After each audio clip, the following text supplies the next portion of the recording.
Welcome to the Inside Digital Transformation Podcast. Inside Digital Transformation explores how organizations of every size and shape are using technology today to survive and thrive in the face of relentless change. If you are a business or technology leader charged with making the most of digital transformation in your organization, then this podcast is for you. And now here's your host, Alan Bernard, a technology journalist, editor, and copywriter who has been covering the intersection of business and technology for over 2 decades. Hi everyone, thanks for tuning in. In today's episode, I'm speaking with Gamma Force founder and CEO Warner Moore about how to effectively manage cyber risk when resources are limited. Warner and I discuss how to get the biggest bang for the bucks you do have by approaching cyber from a strategic risk assessment perspective first. What assets and data are high risk and which ones are not? How do you prioritize your spend based on those insights? What is an acceptable level of risk? And on down the list. Warner, thank you. I appreciate your time. Thanks for being here. Pleasure to be here. Thanks so much for having me, Alan. Sure thing. Absolutely. So today, obviously, we're going to get into how to be strategic with cybersecurity when resources are limited, right? It's kind of the big overarching topic. And then I got to thinking about it, and I'm like, and resources are always limited, right?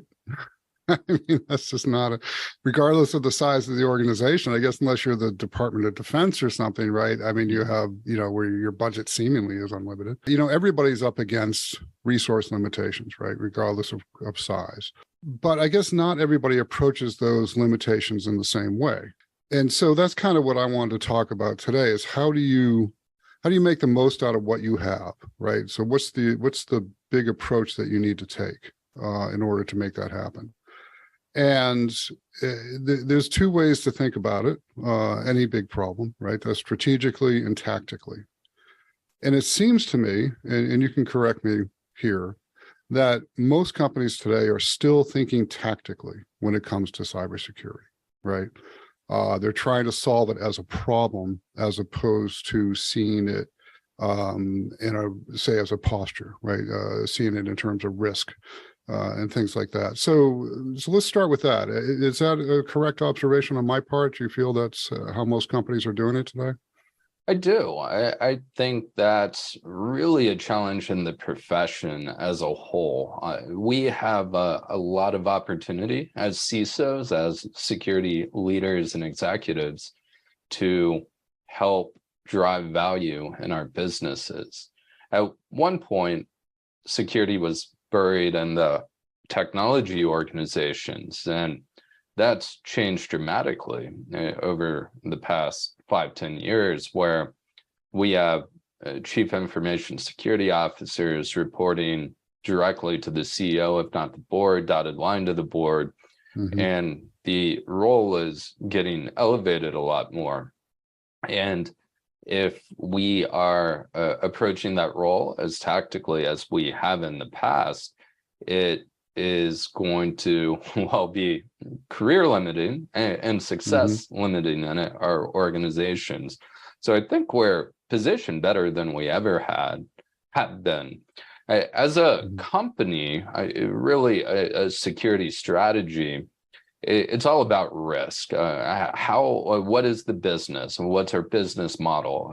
Can security be a part of our service offering? If we're building technology products, do we have features in our technology products that are security related and provide value to our market?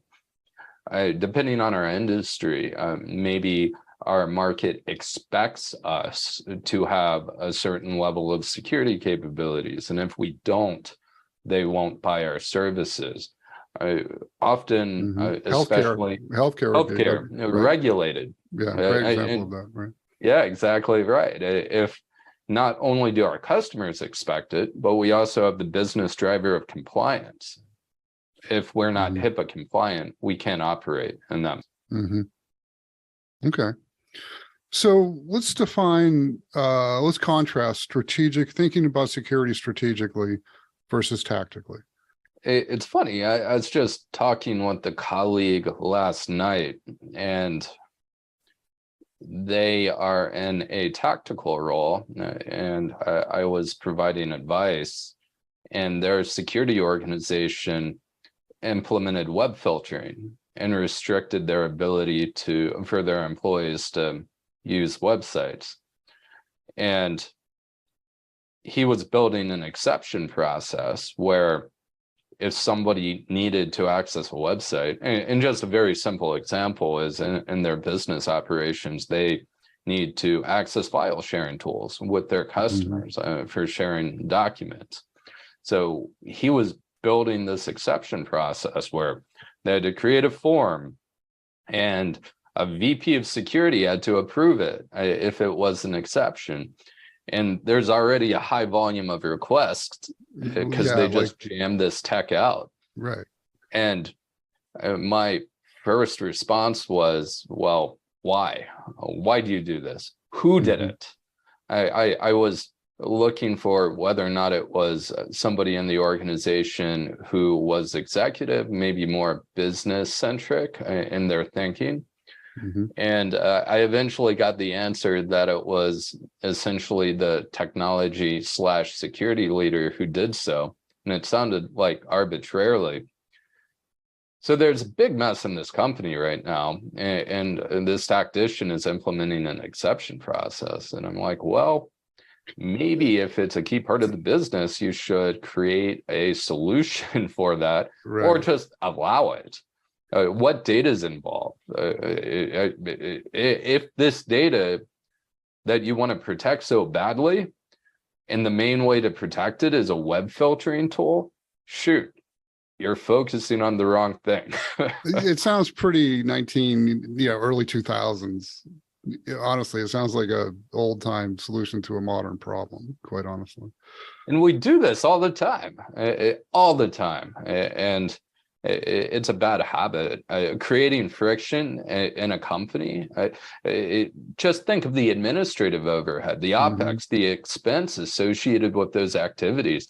This exception process, creating hundreds of events that you have to staff, and it slows down the company's ability to do business. I have so many examples of that, and that's just a readily available example.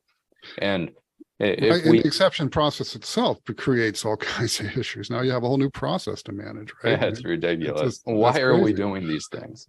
So cybersecurity by exception is a good example of bad tactics and bad strategy, it sounds like. Absolutely. And the same could be said on the front line for a tech company doing business to business with incumbent industries, healthcare. It's so common in pre-sales processes for security tacticians to demand XYZ capabilities. Do you have DLP? Do you have endpoint protection? Well, maybe not. What data is involved? Half the time, it's not even highly valuable data, protected health information, PHI, in the healthcare industry. And these tacticians are demanding their vendors do all these things, and really the data doesn't even dictate it. So the overhead of simply having those conversations isn't adding value. It's slowing down the potential value that vendors bringing. And then the vendor or the company selling the service often doesn't know how to navigate it. So they're just going through this process. And I putting the CISO hat on, what do I want to do? I want to talk to the business stakeholder before we get in that process, so we can frame the work we're doing together in the right way and not just get caught up in these arbitrary processes. There's so many different angles on that same problem. Sounds like security by checkbox, right? Which is something we commonly do right now, unfortunately. Okay. Yeah, again, so we have multi-factor authentication, we're secure, right? That's zero trust. We must be secure, right? So those are tactics. So let's contrast that then with thinking strategically. We work with, and we're fortunate to do so, a lot of cloud native young companies, tech companies. And if you're doing something new, we don't have to solve the problems of yesteryear. And coming back to risk, and what's the data we want to protect the most? Concentrating our efforts there. A cloud native company is probably not going to have internal infrastructure or corporate IT, at least not until later. And arguably, they shouldn't. Servers in their buildings, right? Right. And they often are going to use a lot of as a service solution, software as a service, platform as a service, and infrastructure as a service. So a cloud native tech company building tech product, they're using something like AWS. And the data Which we want comes with its own risks, right? So, I mean, just because you're using a SaaS provider, now you're at the mercy of their security infrastructure policies. And that's coming to point. Right. The data we want to protect the most, and say a healthcare IT company, is PHI. Right. We only handle that PHI in our production environment in AWS. So that's a tactic, right? But that also informs the strategy in the sense of the stuff we want to protect the most, we concentrate it in a single place, and then the business operations around it are lower risk. What are the other things? Well, financial data. Well, if we have good financial controls for a business, that's not going to be a high risk on the tech side. HR data. Well, that's not a highly valuable asset. Companies aren't going to have highly skilled, well-funded threat actors or criminals going after somebody's date of birth and home address, right? Right. So we want to exercise due care, do the right thing, take care of that stuff. But the highest value assets are tech platform and the data we're storing in it.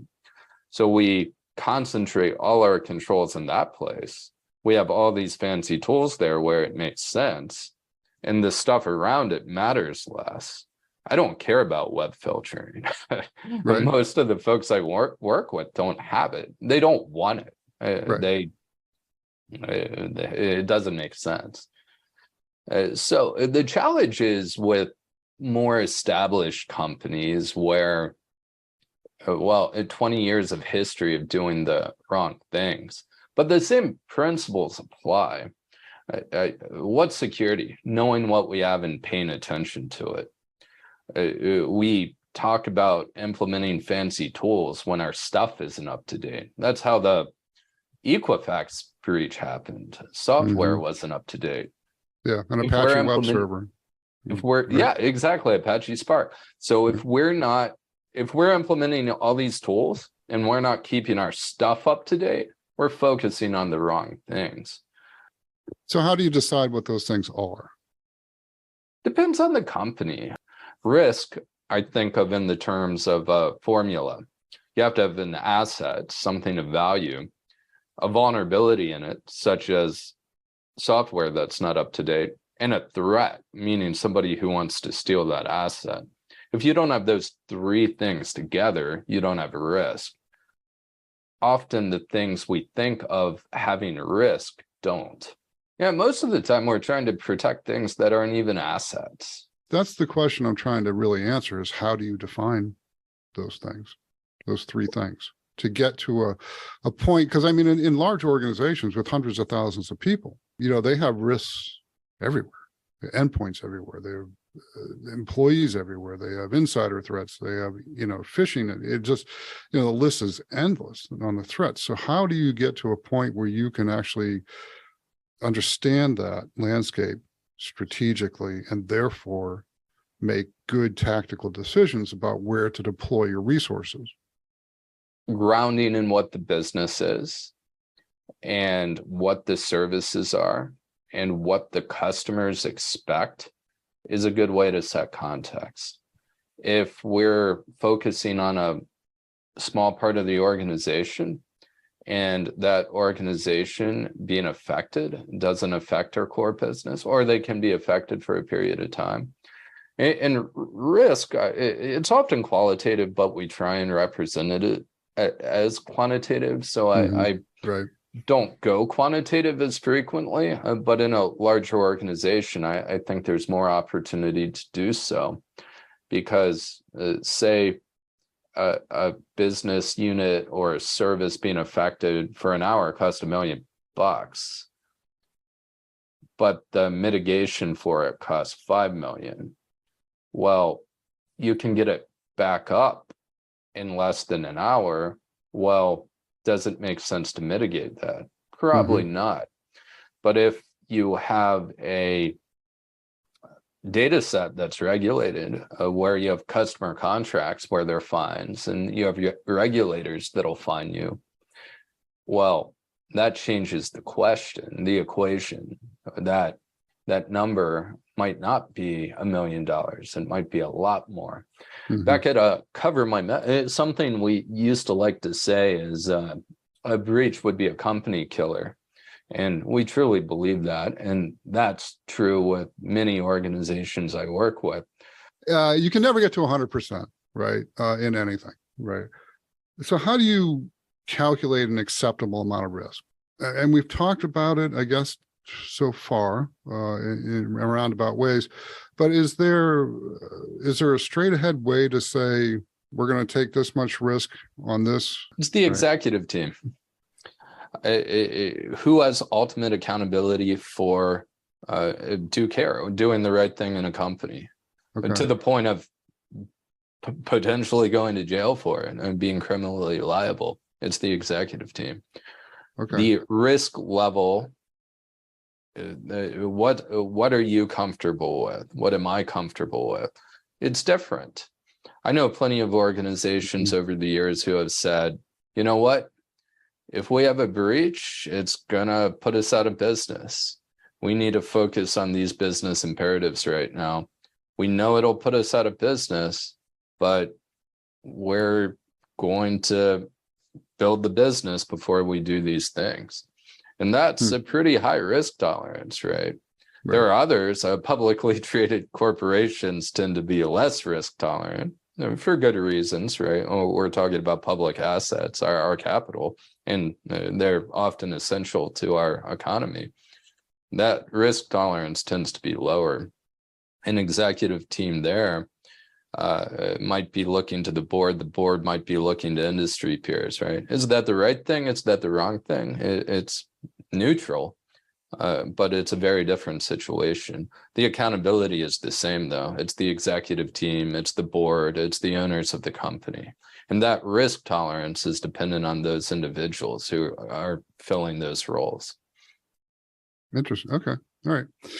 So what are the tools today? What's a baseline that you have to have today in place as far as tools go to combat the most common threats?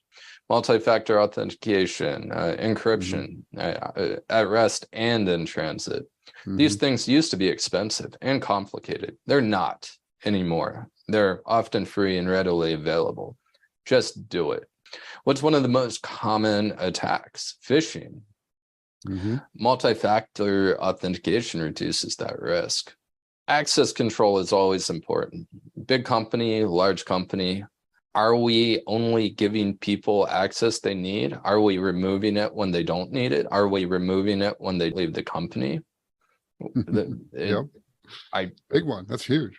It's so important. And it doesn't have to be big or arduous or have a complex administrative process. There's lightweight versions, but every company should have a version of access control. How is access assigned, tracked, watched? Keeping stuff up to date. It's easy to put off. Management, right? There's that's no automated. You excuse. can automate that. I mean, that should be automated today. Exactly. Right? So those are all. So IT asset management, right? Yep. What about things like least privilege? That seems to me like a very good idea. That bakes into access control. It makes sense, right? Why would I don't. Oh, okay. You say access control. I was thinking identity and access management, but you're taking that concept the next step up. Right? Yeah, well, IAM is probably not going to even be on the short list from a tooling perspective. Say it's a small company. I'm not going to come in and say we want to implement Okta or another tool like that. But there's a certain point of maturity where I will say I small company startup, and I worked with a company over 4 years where we built the right program, a security and privacy program at the right time, and evolved it over time. First year or two, we built that access control process. Google Workspaces has some native identity access management tooling. That's good enough. And then at a certain point of maturity, we're like, okay, now the company's bigger, about 100 headcount. There's more complexity in the business. Let's actually get one of these bigger tools in place before the company gets too big and it becomes a unnecessarily complicated project. We can do it now, and the company's big enough too to justify that expense. But manual processes work just fine until that point. I'm just wondering, are there any risk assessment frameworks that you can get from like NIST, for example? I know they have the cybersecurity framework. Would that be one of them that you could lean on if you don't feel like you have already strong cybersecurity in place? Frameworks are great. They changed the name, but I still think of it as the CIS top 20. If you're building software, OWASP top 10, the NIST cybersecurity framework, NIST CSF is a great one. Those things are generally more tactical. They're always valuable. You can decide, sure, I want to do these things, but should you? Maybe, maybe not. Framing, stepping back, what's the business? Where's the risk? What creates value? That's where I always start. NIST in these frameworks are great tools and often inform what an organization does. But if an organization has to be HIPAA compliant or PCI compliant or CMMC, going to focus there first over NIST, even though NIST might inform what we do. I love the NIST password policy guideline. I've been writing more non-traditional password policies and had to defend them for a long time. And NIST finally updated the guideline, maybe close to 5-ish years ago. And it's great. So there, if somebody's going to write a password policy, look at the guideline, use it. Why reinvent the wheel? Lots of great resources out there, and frameworks are part of it. Okay. All right. What do you think about zero trust? Both as an approach, as a philosophy, as a methodology. I mean, do you have a definition of it that you would be able to roll out to somebody? It's kind of nebulous at the moment. It is. And we've, in a lot of ways, been talking about it, at least how I define it. Like I said, I've been using those practices for a long time now. And it's unfortunate when terms come out like that. It tends to be marketing driven, and then companies want to differentiate how they're better than the others who are zero trust. So we have a lot of things in the industry, and a lot of the dialogue around zero trust is concentrating to identity and access management. I simply think of it as protecting the things we want to protect the most and keeping everything else out of the equation. I don't, in the ideal case, I don't care about workstations. I don't care about most corporate IT assets. I don't care about email, because email can't be trusted. Why would we have the things we want to protect the most in email? Sure, put multi-factor authentication on email, but let's keep the stuff we want to protect the most out of it. So that cloud example I had earlier, where we're building tech product and keeping all our data in our production tech platform, and the only way into it is via our control processes. And there's no assumption of trust with the workstation. I don't have point-to-point VPNs or default access on a network layer into my production environment. Why? We focus on protecting things. What's the biggest risk in many cases? I'm generalizing the use of risk here, but a user, a person, human error. We make mistakes, all of us do. So take that out of the equation. I think the first security program I built using those principles was nearly 20 years ago, but it was a tech company. I didn't want to worry about workstations. So we protected our credit cards in our production environment and limited access to it. And workstations were less of a factor. So one of the things that makes this difficult, you mentioned zero trust becomes a marketing term, right? Our zero trust is better than their zero trust. Use our tools to achieve zero trust, right? When it's really a philosophy, not a tools set, right?